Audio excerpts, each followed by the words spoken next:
exciting and then at the same time learn a lot of things. So pareho silang involved sa legislation pero magkaiba kasi mas maliit ang Senate kumpara sa Congress, pero I learned a lot of things during the briefing, pati yung legislation and conduct that binigay sa amin kanina. How are you preparing for the impeachment trial? Oh, well, I've been reviewing yung mga committee hearings ng Senate during the past few days. Binabalikan ko sa YouTube, pati yung sa website mismo ng Senate, tinitignan ko yung mga discussions, and then at the same time sa Congress, then yung mga press releases, binabalikan ko yung mga write-ups and newspapers. So, yun, isa sa preparations para naman hindi ako mawala.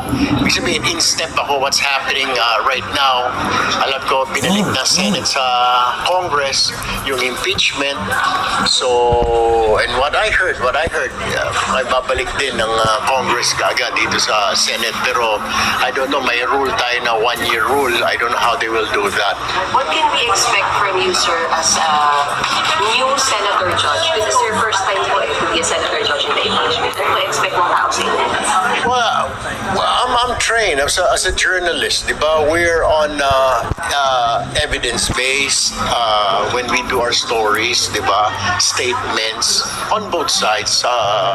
Hindi po pwedeng isa lang may nagrereklamo tapos kailangan kunin mo rin yung nirereklamo. So basically the same as a journalist and then as a senator judge, I have to look at the pieces of evidence submitted by the prosecution and then yung mga statements nila, and then I have to wait also for the evidence, pieces of evidence submitted by the defense, and then yung statements nila, and then we have to hear out and then we have to review yung mga evidence na file. Hindi yun dahil sabi lang nito, sabi lang gano'n. Pakinggan mo pareho and then you have to wait. Senator, kasi may debate pa kung pwedeng tumuwid sa 20th Congress. So, kayo ba may firm stand na dapat itong tumuwid? Well, we will just wait. I mean, I'm part of the 20th Congress. Depende na yun sa Congress, di ba? Kung how they will do that, itatawid kagad nila ngayon sa 20th Congress, then we'll just have to wait. Since Ano stand niyo, sir? Kasi it might be put to a vote down.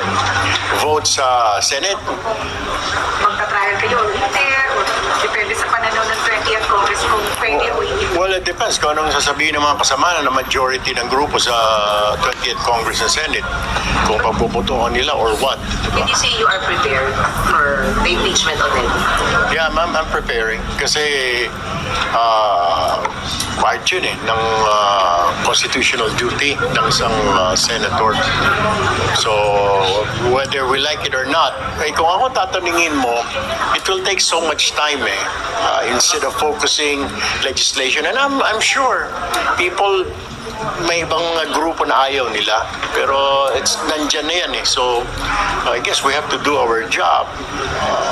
Question na lang is paano, what will be the outcome.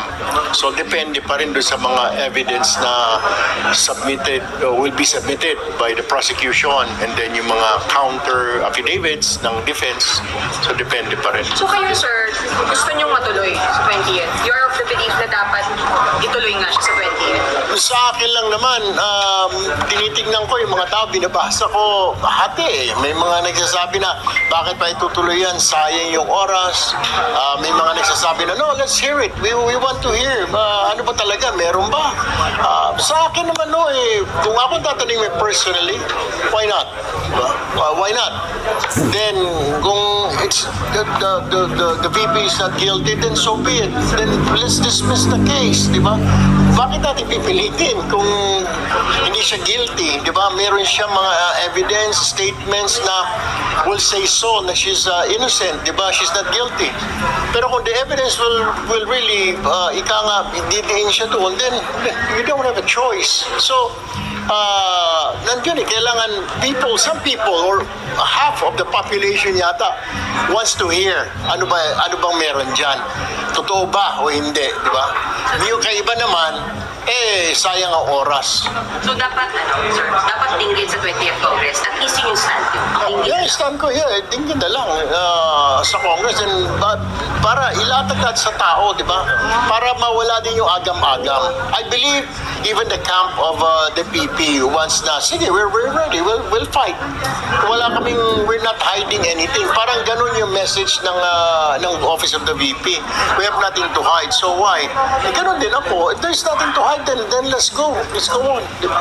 So yung remand, yung pag-return ng articles of impeachment, do you agree with that? Nasa Congress yun kung anong plano nila. Pero, ano lang, di ba there's a rule, na 1-year rule, na hindi mo kagad may file na sinasabi. Kasi may nagsabi initially after the SONA. Pero tinitingnan ko, sabi ko, teka muna, kapafile lang di ba? So, there's a one year. Sir, Yung orientation, sir, ano mga napag-usapan? Yun na nga, yung mga sa pag-file ng bill, sa legislation, and then yung mga benefits ng mga senator, at saka yung mga staff nila, and then yung mga protocol, security protocol, etc. Sir, last na, ano adjustments niyo, sir, from being congressman to senator?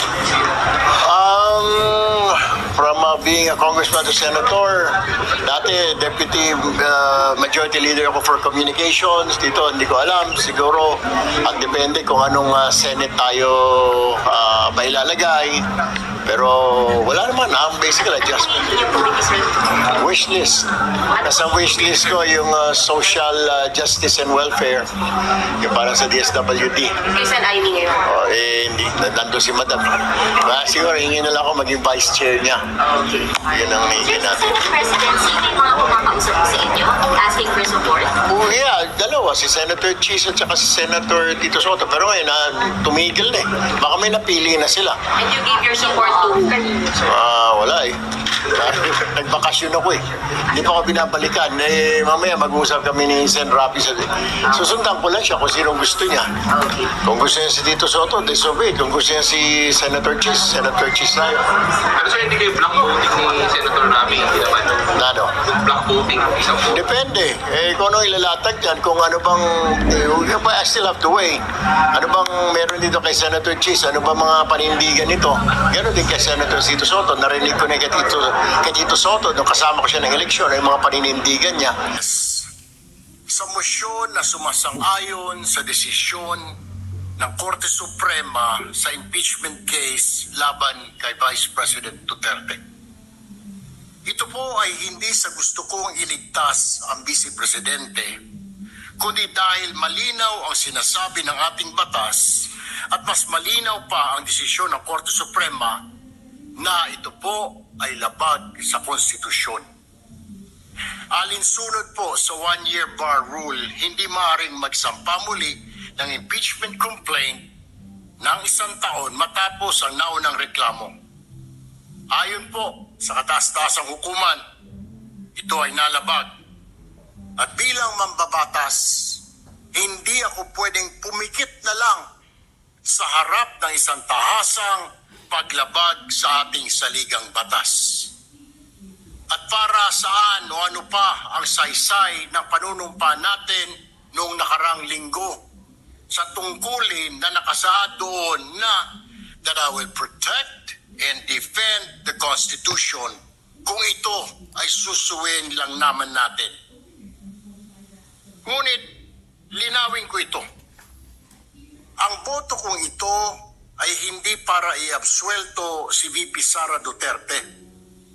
Sa totoo lang po, gusto ko siyang humarap sa paglilitis upang maipaliwanag ang mga issue upang sumagot sa mga tanong ng taong bayan at upang harapin anumang pananagutan kung ito'y nararapat.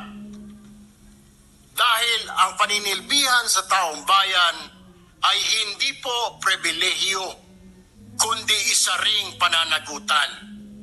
Public service is not just a privilege, rather it carries also huge responsibilities.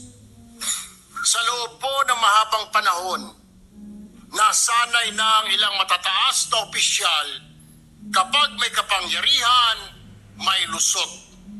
Kapag mataas ang posisyon, immune sa tanong o investigasyon. Tama na. Panahon nang baguhin ito.